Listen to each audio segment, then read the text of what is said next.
that there is that part. There is the physical world, but there is very much the spiritual dimension of who we are and what we are. And Absolutely, Sam.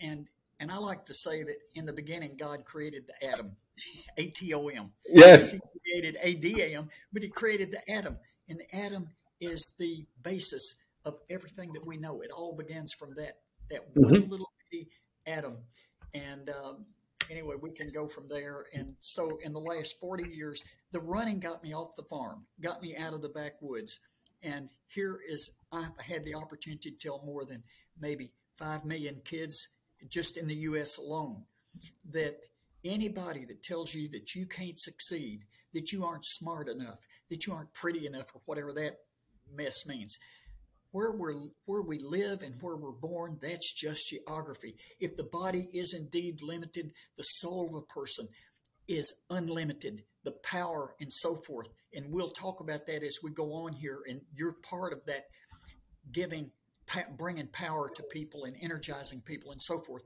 But we're laying the format here, and we're building a foundation. You and I'm feeling good vibrations, All of a sudden, you're going to be off running. guys. I'll be back in an hour. I got to go do 30 miles. Amen. And but I received a letter in the mail in 1961, April of 61, offering me a one semester partial probationary scholarship worth $60. And I never thought about college. Didn't even know college. Didn't even know anything about it. And so they were starting a cross country team. And as I would come to find out later, about eligibility. They bring in a freshman, and we had that freshman season for me, and they predicted that I'd flunk out of college, and but they'd had me long enough.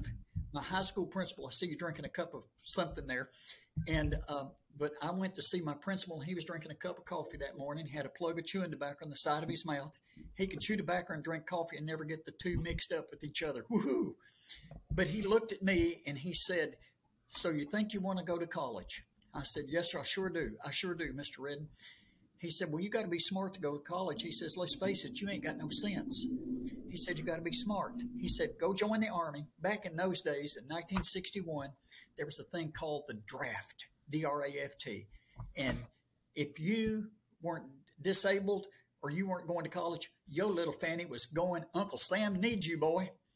And so he said, "Go join the Army, get that over with, come back and live on your daddy's farm, marry that little fuzzy-headed girl I see you fooling around with."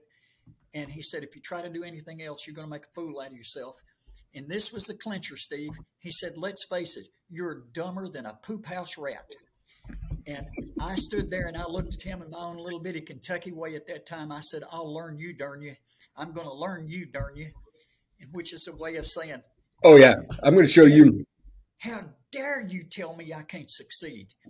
And so that's why I tell people, don't buy into these negative voices. God has a unique purpose.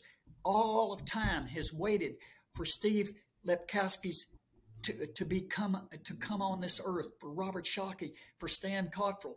All think of the countless eons, and the timing for our appearance is perfect. We're a threefold cord here. This is so powerful today, the three of us and our unique stories, and the people that are listening will listen to this, that they will be inspired. And my prayer is that you think you can't go any further, hogwash, baby. You got a whole, it's like my grandma told a group, she was getting married at 89 years old. Pappy had been dead 25 years, and she met this 96-year-old man, and he proposed marriage to her. Oh, they called in all the family. "Oh, mammy, you've lost your mind. He's too old. He's this and that." This is in my DNA. And she said, "Listen, you little bunch of sillies. If I want to get married, that's my business. And you're telling me he's too old? Let me tell you right now, you can't look at a bullfrog's butt and tell how far that thing can jump. So get out of my way and shut up." We all have a lot left in us and a lot of jump that when we think that we've come to the end of ourselves, we have barely scratched the surface of potential. It's still Stan, growing across the United States. you are so warm in my heart right now, because I have many people that contact me by phone and many people in my life. And one of the things that we talk about is, how do I know what's truth and what's not? And I said, you'll have joy in your heart when God's moving you and you're moving in the right direction. You'll have troubles in your heart. So if you're 5 or 50, if you do the things and your heart's warm, your prayers are more vivid and your connection is more vivid. And don't tell me you can't feel these frequencies. Don't tell me you can't feel that energy. Just open your mind up to it. And Stan, you're going to naturally migrate to the things that connect you to your God. Okay. You're going to naturally stay away from those things because they're negative, right? Satan is a negative thing. Okay. It's never a positive thing. He tries to seduce you with something that you perceive to be positive. But the reality is it's him. It's God driving you to the positive. So if there's issues in a relationship or in your job or in your wellness that you're not feeling great, start to look at things and try things to see if it's moving you in your heart in a positive direction. He's got the map for you. You just got to start reading the milepost, right? Turn left, turn right. Okay, talk to me tonight. Listen to me tonight. Okay, it's all there. The map is for us and he guides us. We just got to open up.